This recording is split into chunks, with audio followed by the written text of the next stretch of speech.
Well, here's a guy that celebrates every day. Kai, Flagler Cigar Company. Tell us about it. Flagler Cigar Company is our local company, as the name indicates, where we have put out a terrific product. That is cigars. Okay, now you have 4 particular cigar brands that you've created. Tell us about those 4. We have created, this was an 8-month process where we developed the product.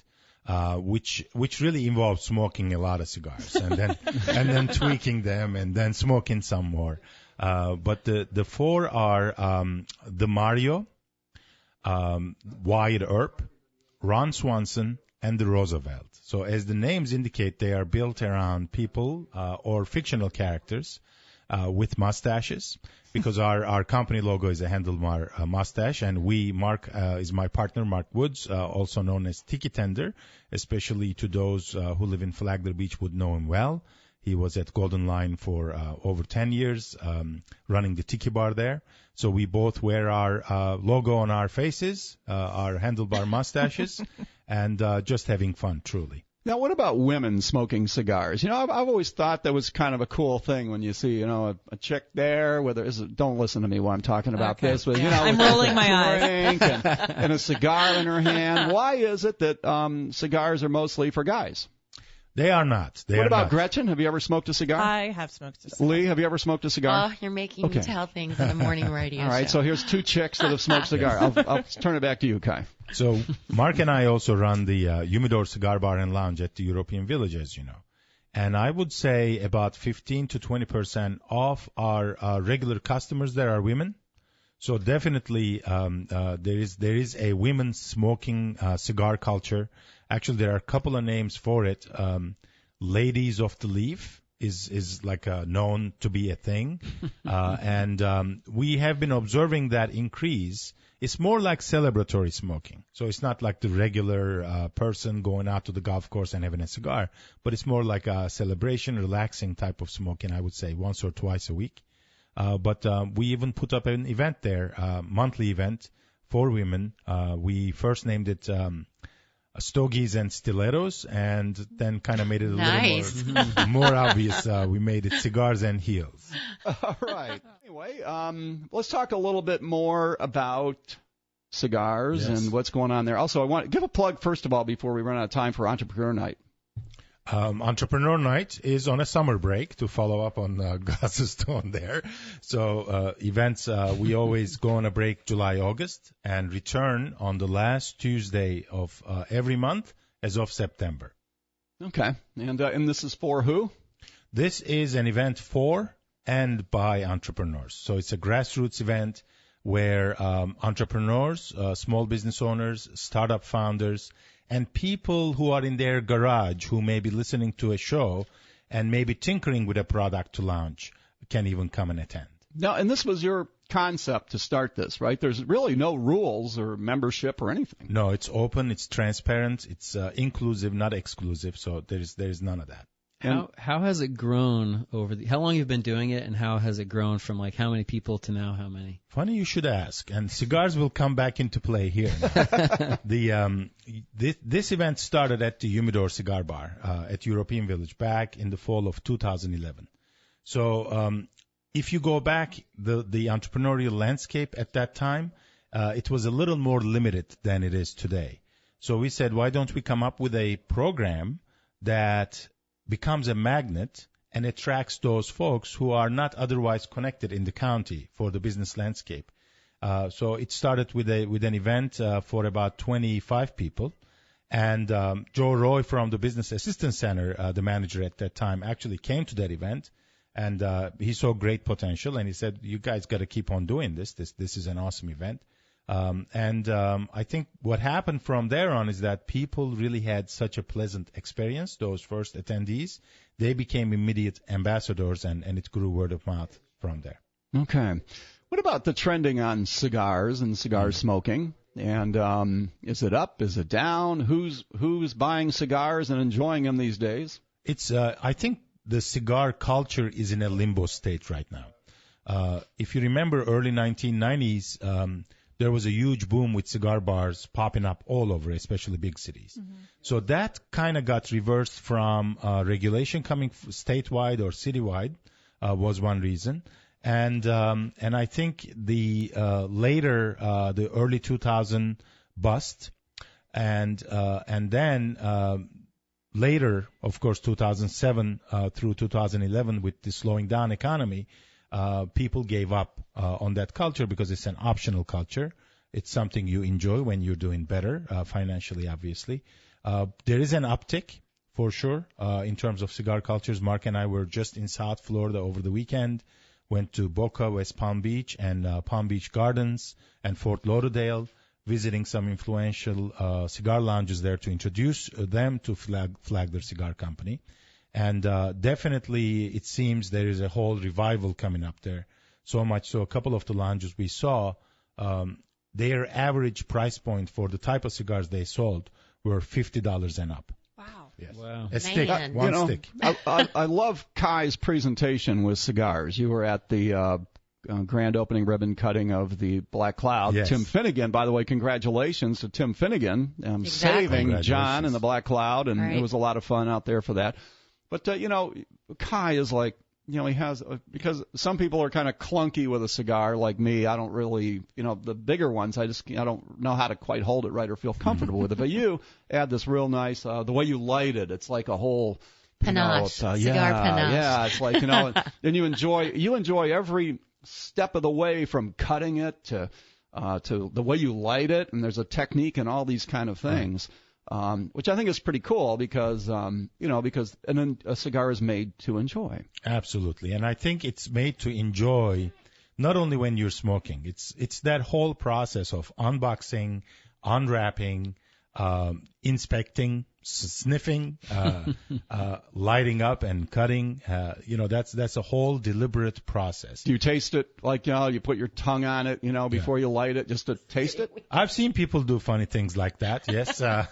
But I think that the taste fill your mouth, depending on also how you cut it, whether you cut it with a bullet, which punches a hole, which is also known as punch, V-cut, or guillotine, like a straight cut. It's more about palates and tastes and socializing and relaxation, and it's really a tool to connect with others too.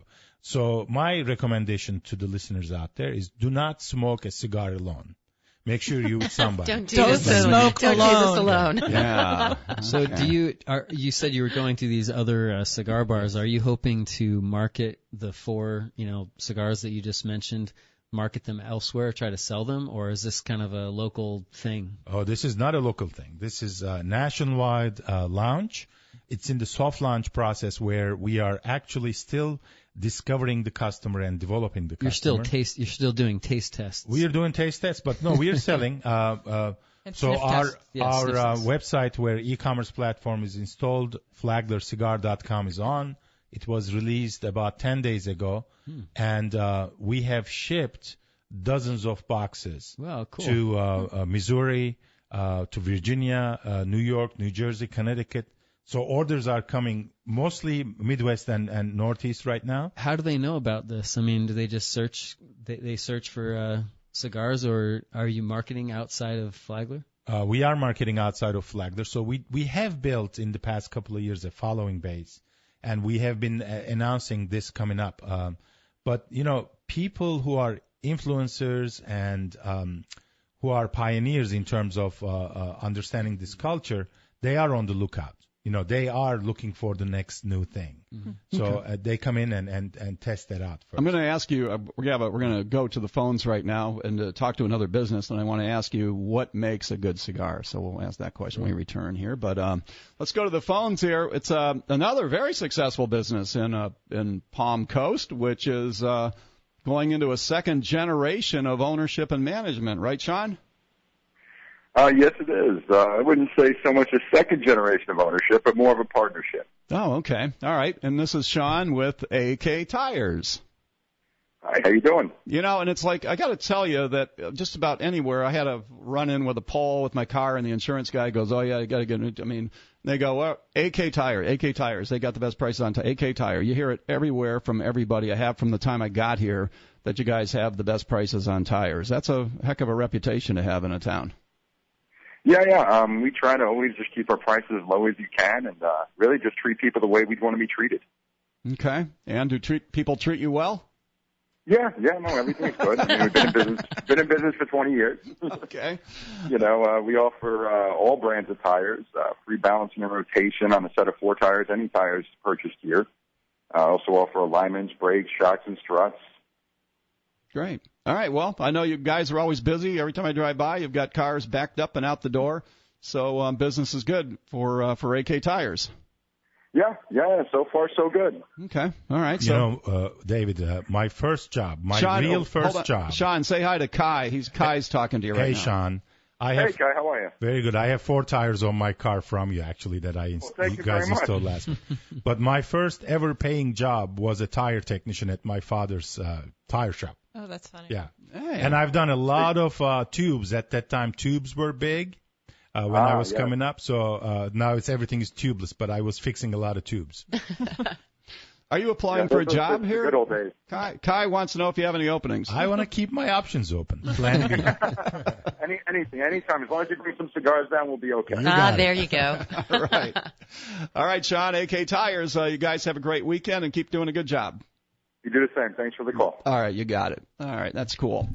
All right, so what makes a good cigar? I mean, is it the price? Is it the more expensive a cigar, the better cigar? Help us out, Kai. I think there is a general rule of thumb where like the same rule of thumb that applies to wines, right?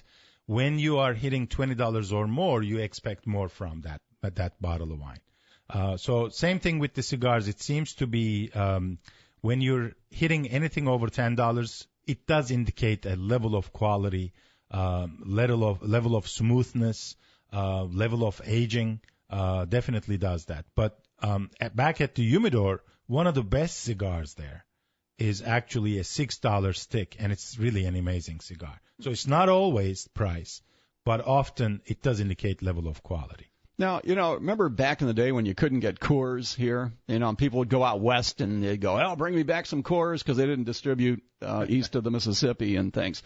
Well, now that Cuba is kind of opening up and everybody's like, oh, yeah, I get a Cuban cigar. Are Cuban cigars all they're cracked up to be? Some of them are. The reserve versions of Cohiba as well as Monte Cristo No. 2 Reserve, I think they are head and shoulders above any other cigar that you'll find in this market. But the general Cuban cigar myth is really not there. Cigars made in Dominican Republic, cigars made in Honduras, Nicaragua are totally equal or better than the Cuban cigars. And don't forget, these are all Cuban seed tobacco. Okay. Final invitation for people to come and see you. For the cigar? Yeah. I think, what I would love your listeners to do is, if they're on Facebook or on Twitter, go ahead and share the website, flaglercigar.com, with your friends. You'll be amazed how many people enjoy it. And we love getting those orders and shipping them out of state. And you help those, us bring in those dollars from out of state to Palm Coast. All right, very good. Lee Stokes, thank you very much. Brian. My pleasure. Happy all right. Friday. Hey, everybody. See you, Kai. Thank you.